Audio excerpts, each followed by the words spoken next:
देश खुरासान में एक बहुत ही न्यायप्रिय बादशाह हुकूमत करता था। उसकी हुकूमत में शेर और बकरी एक घाट पर साथ साथ पानी पीते थे। न्याय करते समय वह अपने पुत्र का भी पक्षपाती नहीं बनता था। उसी के राज्य में एक सौदागर बरखज रहता था। उसके गुमाश्ते हर एक देश में सौदागरी करते थे। उस सौदागर की एक बेटी थी, हुस्न बानो। सौदागर को और कोई संतान नहीं थी। ईश्वर की माया बड़ी विचित्र है।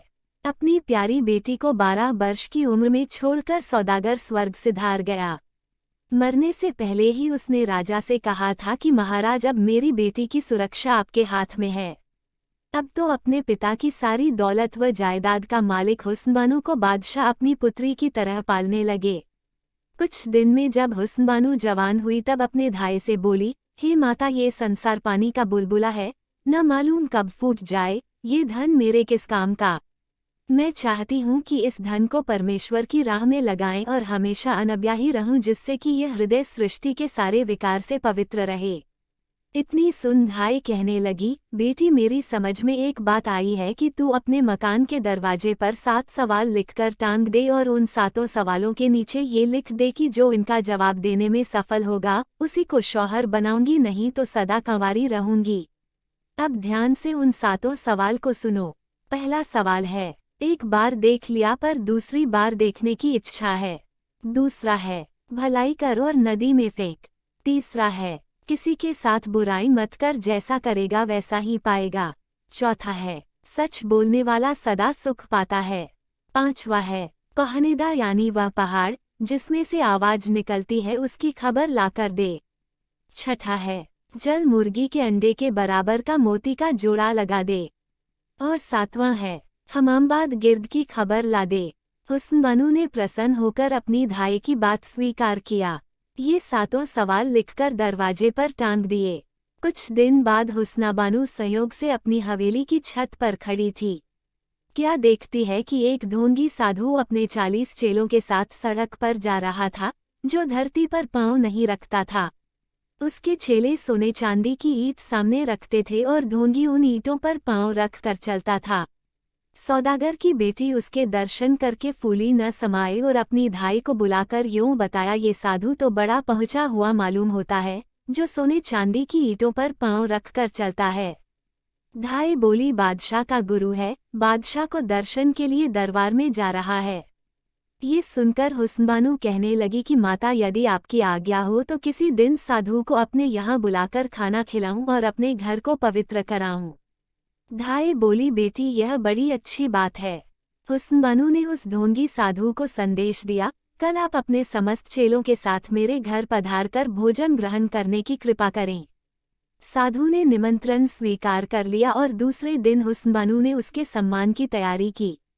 उसने बड़े ही स्वादिष्ट भोजन बनाए और सोने चांदी के थालों में उस ढोंगी साधु और उसके चेलों को भोजन कराया।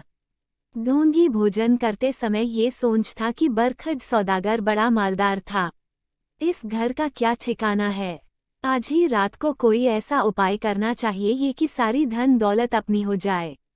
उस ढोंगी ने रात को अपने चेलों के साथ हुस्न बानो का धन चुराकर उसके नौकरों को मारकर घायल करके भाग गया। सवेरा होते ही हुस्न बानो अपने घायल नौकरों को लेकर बादशाह के दरबार में गई और उस ढोंगी साधु का सारा हाल कह सुनाया। इस पर बादशाह ने क्रुद्ध होकर कहा, ऐसे पहुंचे हुए साधु को तू चोर और लुटेरा बताती है। बादशाह ने गुस्से में हुस्न बानो का सारा धन छीनकर उसे देश से निकालने का हुक्म दे दिया। वो उस देश को छोड़कर अपनी धाई के साथ चलकर एक जंगल में गई और एक पेड़ के नीचे आकर सो गई। रात को हुस्न बानो को स्वप्न आया कि इस पेड़ के नीचे खजाना गड़ा हुआ है, इसे निकाल ले और अपने काम में ला। हुस्न बानो ने सुबह उठकर उस पेड़ के नीचे दबा खजाना निकला लिया। इतने में हुस्न बानो के सारे नौकर चाकर भी वहां आ गए। हुस्न बानो ने उस पैसे से एक आलीशान मकान बनवाया और वहां रहने लगी। एक दिन हुस्न बानो मर्दाना भेष बनाकर बादशाह के दरबार में पहुंची। द्वारपालों ने बादशाह को सूचना दी कि एक सौदागर आपके दर्शन के लिए आया है। बादशाह ने कहा, उसे हमारे पास ले आओ। मर्दाने भेष में हुस्न बानो ने बादशाह का अभिवादन किया। उसके बाद व्यवहार से खुश होकर बादशाह ने उसे अपना बेटा बना लिया और उसका नाम कारूशाह रख दिया। एक दिन बादशाह उसी ढोंगी साधु के दर्शन को जा रहे थे। हुस्न बानो भी बादशाह के साथ चल दी, मगर रास्ते में सोचने लगी, ऐसे पापी का दर्शन करना महापाप है। रास्ते भर बादशाह ने उस ढोंगी साधु की बहुत प्रशंसा की। कारूशाह ने उस ढोंगी को अपने घर भोजन करने का निमंत्रण दिया। साधु अपने चेलों सहित कारूशाह के घर पहुंचा। उसने उन्हें सोने चांदी के थालों में भोजन कराया। भोजन खाने के बाद साधु ने सोचा कि इन सोने चांदी के थालों को कैसे चुराया जाए।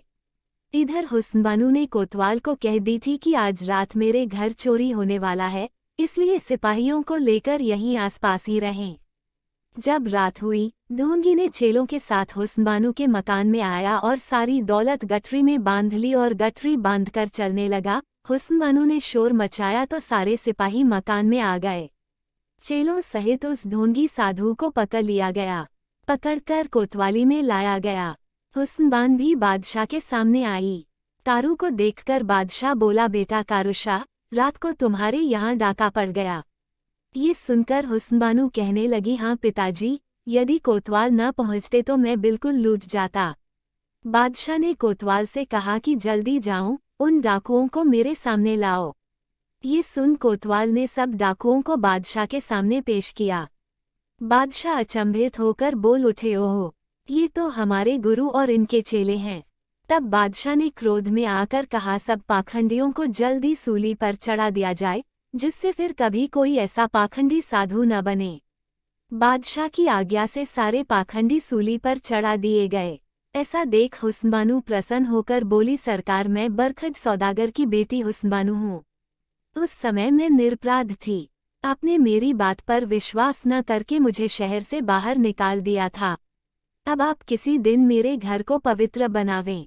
बादशाह ने प्रसन्न होकर कहा, अवश्य ही आऊँगा, और हुस्न बानो मर्दाना भेष को त्याग कर अपने शहर में आकर रहने लगी। कुछ दिन बाद हुस्न बानो के सातों सवालों की खबर ख्वारिज़म देश तक फैल गई। वहाँ का बादशाह बड़ा तेजवान था। उसका शहजादा, जिसका नाम मुनीर शामी, उम्र 14 साल थी। हुस्न बानो की बड़ाई अपने कानों से सुनी तो सुनते ही मुनीर शामी उसके बिरह का मरीज बन गया। मर्ज बिरह का बुरा, दे न किसी को राम, चैन नहीं जिनको पड़े, निश दिन आठों याम। एक दिन मुनीर अपनी प्यारी के बिरह में एक पेड़ के नीचे बैठा रो रहा था। इतने में वहां मुल्क यमन का शाहजादा, जिसका नाम हातिम था, शिकार खेलता आ पहुंचा। पेड़ के नीचे उसे जोर जोर से रोता देखा तो उसे दया आ गई।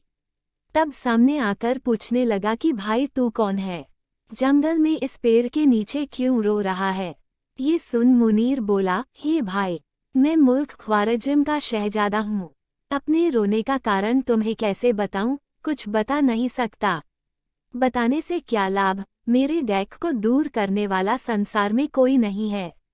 इस बात को सुन हातिम ने कहा, हे शहजादे, तू मुझे अपना नाम बता और डैक प्रकट कर, मैं अवश्य ही तेरे डैक को दूर करूंगा। ये बात सुन मुनीर ने कहा, मेरा नाम मुनीर शामी है। ऐसा कह हातिम के सामने हुस्न बानो का चित्र दिया और कहने लगा, इसके बिना मैं कैसे जीऊं, तू ही हृदय विचार। हातिम तब बोला, बचन, सुंदर चित्र निहार। अच्छा मुनीर शामी, तू इसके बिरह का दुखिया है। चिंता न कर, ये सुंदरी तुझे अवश्य मिलेगी। तू विश्वास कर, जब तक इसे तुझसे मिला न दूंगा तब तक तेरा साथ न छोड़ूंगा। हातिम मुनीर शामी को अपने घर ले गया। उसे नहला धुलाकर खाना खिलाया। 3-4 दिन उसे बड़े आदर से रखा। फिर हातिम ने कहा, प्यारे मित्र, अब मैं जल्दी तुम्हारे डैक को दूर करने का प्रयत्न करूंगा। ऐसा कह मुनीर को साथ ले हातिम शाहाबाद की ओर चल दिया और चंद रोज में चलते चलते उस शहर में पहुंच गया। दोनों हुस्न बानो के महल में पहुंचे। हुस्न बानो के गुलाम हुस्न बानो के पास पहुंचे और सारा हाल कह सुनाया। हुस्न बानो ने दोनों मुसाफिरों को पास लाने को कहा और खुद पर्दे के पीछे बैठ गई।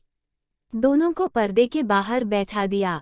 तब सौदागर की बच्ची पूछने लगी, तुम कौन हो? क्या चाहते हो? हातिम बोला, मैं मुल्क यमन का शहजादा हातिम हूँ और साथ ही ख्वारिज़म का शहजादा मुनीर शामी है, जो तुम्हारे बिरह में बेचैन है। बिन तुम्हारे मुख को देखे ये जीवित नहीं रह सकता, इसलिए सुंदरी दया करो, इसे अपना चेहरा दिखाकर जीवन दान दो। हुस्न बानो बोल, ऐसा कदापि नहीं हो सकता। जो मेरे 7 सवालों का जवाब देगा उसी को मैं अपना मुंह दिखाऊंगी और उसी के साथ शादी करूंगी। ये सुनकर हातिम ने कहा, मैं तुम्हारे 7 सवालों का जवाब दूंगा, परंतु शर्त है कि जिसके साथ चाहूंगा उसी के साथ तुम्हारी शादी करूंगा। हुस्न बनु बोली, मुझे स्वीकार है। तब हातिम बोला, तुम्हारा पहला सवाल क्या है? हुस्न बनु ने कहा, पहला सवाल है, एक बार देखा है, दूसरी बार देखने की इच्छा है, इसका जवाब दो। हातिम बोला, अच्छा सुंदरी, मैं इस सवाल का जवाब लाने की तलाश में जाता हूँ और अपने मित्र को तुम्हारे पास छोड़ता हूँ। जब तक मैं न आऊं इसे किसी प्रकार का दुख न रहे। परोपकारी हातिम वहां से एक और चल दिया। मित्रों, अगले कहानी में हुस्न बानो के पहले सवाल का जवाब का किस्सा आप लोगों को सुनाऊंगी। तब तक आप लोग चैनल को सब्सक्राइब और कहानी को लाइक कर दीजिए। तब तक के लिए विदा। नमस्कार।